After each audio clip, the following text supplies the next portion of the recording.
આમોદના કાછિયાવાડમાં લક્ષ્મીનારાયણ મંદિરે 7મા પાટોત્સવની ભવ્ય ઉજવણી. સત્યનારાયણ ભગવાનની કથા યોજાઈ. લક્ષ્મીનારાયણ ભગવાનને 56 ભોગનો અન્નકૂટ અર્પણ કરાયો. આમોદ નગરના કાછિયાવાડ વિસ્તારમાં આવેલ લક્ષ્મીનારાયણ મંદિરે વૈશાખ વદ એકમના પાવન દિવસે મંદિરનું 7મો પાટોત્સવ ભક્તિભાવ અને હર્ષોલ્લાસ સાથે ઉજવવામાં આવ્યો હતો. પાટોત્સવ નિમિત્તે ભગવાન લક્ષ્મીનારાયણને 56 ભોગનું અન્નકૂટ અર્પણ કરવામાં આવ્યું હતું. આ અવસરે ભગવાન સત્યનારાયણની પવિત્ર કથાનું આયોજન કરવામાં આવ્યું હતું, જેમાં મોટી સંખ્યામાં આમોદ નગરજનો, સમાજના આગેવાનો તેમજ ભાઈઓ બહેનો ઉપસ્થિત રહ્યા હતા અને કથા શ્રવણનો લાભ લીધો હતો.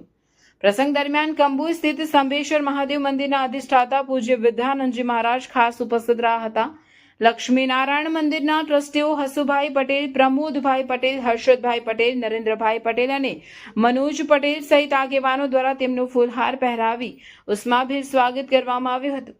પૂજ્ય વિદ્યાનંદજી મહારાજે ભક્તજનોને આશીર્વચન આપ્યા હતા. ત્યારબાદ મહારાજ સહિત સમાજના આગેવાનો અને મહેમાનોએ લક્ષ્મીનારાયણ ભગવાનની આરતી ઉતારી ધન્યતા અનુભવી હતી. કાર્યક્રમના અંતે મહાપ્રસાદનું આયોજન કરવામાં આવ્યું હતું, જેમાં સૌએ પ્રસાદીનો લાભ લીધો હતો. Bureau chief